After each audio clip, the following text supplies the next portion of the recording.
Kemi dhe diçka tanë tjetër që ju e morët si referencë. Ambasada e Shtetit Bashkuar në Tiranë ka javë që është bërë si ambasada e Luksemburgut. Është institucioni më i papërfillshëm tashmë.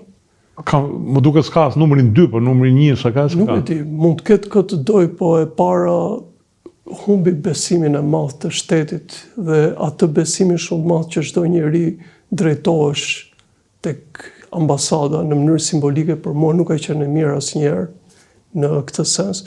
Po e dyta dhe atë mënyrën se si ata vepronin si guvernator të jetës tonë në çdo moment, një faj shumë i madh e institucioneve tona.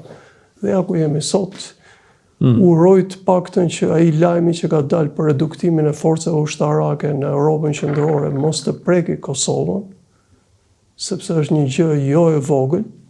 Dhe nga ana tjetër, gjë më shqetësuese është që po të kishe interes Shtetet Bashkuara të Amerikës, do kishim dëgjuar artikulimin e një ambasadori që do vinte në Shqipëri. Jo vetëm që nuk është në listat e tyre, po mos ju duket çudi që të suprimohet vendi ambasadorit tu dhe 2-3 vendet Ballkanit të mbuluar nga një ambasadë. Dhe ka një sens sepse tek e fundit Kosovë, Malizi, Shqipëri pak banor janë, tash 4 milion nuk bëjmë bashkë, më pak se 4 milion. E bën një sens në mendimin tim, në kuadrin e zvogëlimit të resursëve. Prandaj e gjitha kjo, Zoti Kadilli bëri një pasqyrim gati metaforik të Partisë Demokratike, është shqetësim për njerëzit e tyre, edhe sikur ata të kthehen në 12 maj. Ky model nuk është modeli më i shqiptarëve. E di që ata do përmendi gjithmonë rastin McGonigal, që është i turshëm, rastin Basha, që është i turshëm, rastet të interferencave të tjera, të cilat ka nevojë të provohen, por këto gjitha neve na bëjnë qesharak dhe na bëjnë tamam atë subjektin e shumë karikaturave ndërkombëtare, ku ne shfaqemi si servila shumë të mëdhenj të Shtetet Bashkuara të Amerikës. Jo, më ne si jemi, sa po në momentin që shpallën bacën, dolëm kundra, 30%. Kadilli, të gjitha sondazhet, edhe ato sondazhe që i paguan vetë Berisha, nxjerrin një diferencë mbi 10% midis Partisë Demokratike dhe Partisë Socialiste. Ti je marrë me këto. Shikon ndonjë, mund të ndodhë ndonjë çudi, mund të ngushtohet. Jemi fiks 10 ditë, kemi edhe 10 ditë kohë, përveç ditës sotme, për të bërë fushatë.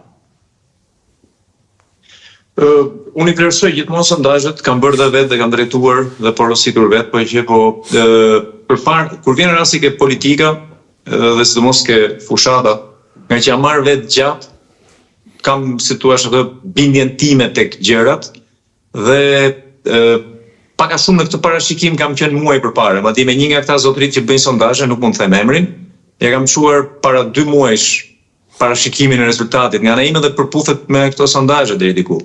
Unë nuk besoj që do ketë rikuperim, përkundrazi besoj që do ketë përkeqësim, sepse matit e mia nuk janë sondazhe, matit e mia janë kontaktet me strukturën e partisë, kontakte me njerëz që janë në terren dhe bëjnë fushat, me aparatin e Partisë Demokratike në të gjithë territorin dhe di që struktura është më keq se ndonjëherë në histori, e dobët, e çorroditur, me mungesa të forta njerëzish, mbahet mbas gjendjes psikologjike që krijojnë ngjarje të tilla si ja tani do ta rregullojmë me amerikanët, ja tani do vi ky që bën fushatën e tjera.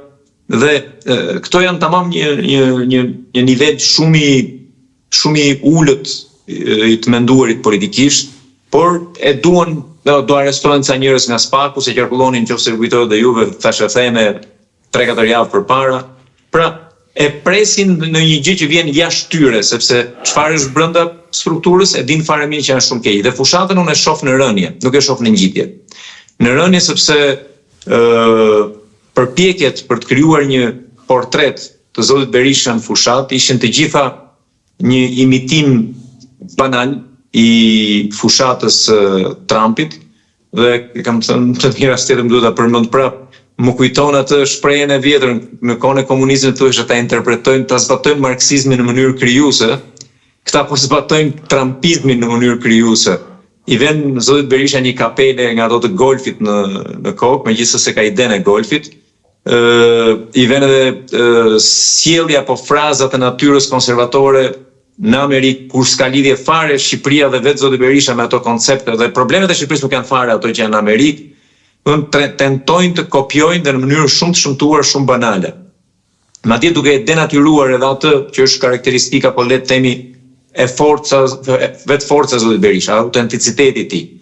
E dyta, zoti Berisha ka shtëruar komplet politikisht, ata që janë rrotull nuk dinë të propozojnë një gjë tjetër politike. E gjithë jeta politike e zotit Berisha është akuzë, denoncim ndaj dikujt, kundërshtarit dhe premtim.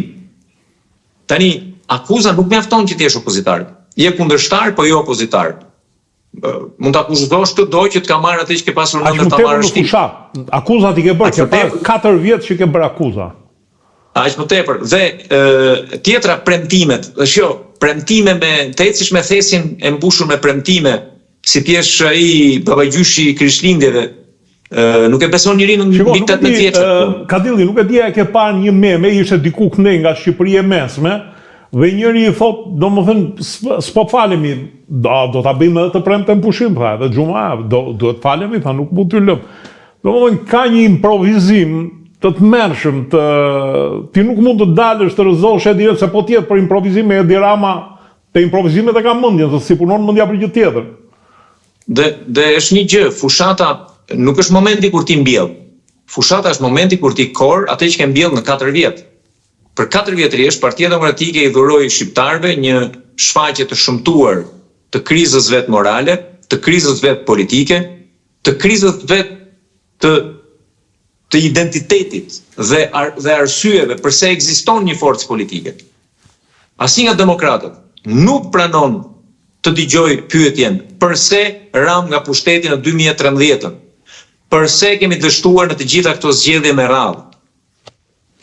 Të gjithë mendojnë që çdo gjë ka ardhur nga jashtyre, çdo gjë ata vetë kanë bërë mirë.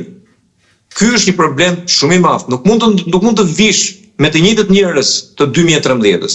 Shiko, përballja e kësaj radhe e 2025-s është e njëjta përballje që ka filluar në 2009. Në zoti Berisha dhe zoti Rama. Edhe në ato 2 raste kur si maskot shfaqja i zoti Basha, përsëri hija e Partisë Demokratike ishte zoti Berisha. Pra përballja Berisha-Rama vazhdon prej 2009-s dhe në të 5 zgjedhjet Partia Socialiste ka fituar përballë Partisë Demokratike. Formula na ka nderuar në 2009 dhe koalicioni, duke qenë në pushtet, duke qenë në vitin më të mirë të mundshëm për një parti politike, dhe prapë kemi dalë forca e dytë si sigël. Kemi qenë gati 1% më pak se Partia Socialiste. Fati madh ishte një trend me partitë të majta e të djathta që i ishin qepur pushtetit për të kapur në zyrë me lek, dhe kaluam ne një 20.000 vota mbi koalicioni socialist. Dhe vendimi Metës për të kaluar në krahun tonë. Por në thelb, edhe në 2009-ën, kjo betejë është fituar nga Edi Rama. Në 2013 më fituar më bindshëm, në 2017 edhe më bindshëm. Në 2021 ishte vetëm moment që u reduktua diferencat. Por mbaroi gjithçka. Dhe sot ne në të gjitha sondazhet, në të gjitha madjet, në të gjitha informacionet që unë kam se si është ndarë struktura e Partisë Demokratike, ne shohim që Partia Demokratike është më keq se në 2021 në mënyrë të dukshme dhe natyrisht do ketë më pak rezultat. Unë vetëm e bindur që Partia Socialiste nuk ka më pak se 74-75 mandate, e shofte 77-78 minimalisht, po le të themi 74-5, dhe Partia Demokratike është diku ke 45 dhe plus. Dhe varet se si do ndahen votat që do shkojnë dëm, pra votat e partive të vogla që nuk do prodhojnë dot mandat në favor tyre. Diku do ta përfitojë Partia Demokratike, diku Partia Socialiste. Po këto nuk janë votat e tyre, këto janë vota qylp.